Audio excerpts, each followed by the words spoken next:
দাদা জয় গুরু। বন্দে পুরুষোত্তম, বন্দে পুরুষোত্তম, বন্দে আজকে এই দুপুরবেলায় পরম প্রিয় শ্রী ঠাকুর অনুকূলচন্দ্রের 138তম শুভ জন্মবার্ষিকী উপলক্ষে আজকে এখানে সৎসঙ্গের আয়োজন করা হয়েছে।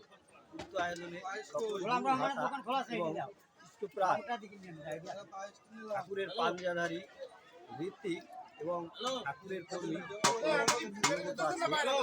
তাই আপনারা আজকে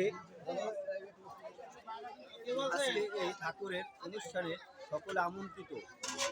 আজকে সন্ধ্যায় সাতঘটিকায় সাংস্কৃতিক অনুষ্ঠান এর আয়োজন করা হয়েছে। উক্ত আয়োজনে আপনারা সকলে আমন্ত্রিত হবেন এবং শ্রদ্ধাকেন্দ্রে সকলে শৃঙ্খলা ভালোভাবে শৃঙ্খলা বজায় রেখে এই অনুষ্ঠান পরিচালনা করবেন। সকলকে আমার আনন্দিত জয় গুরু, ভালো থাকবেন। চরণে কামনা।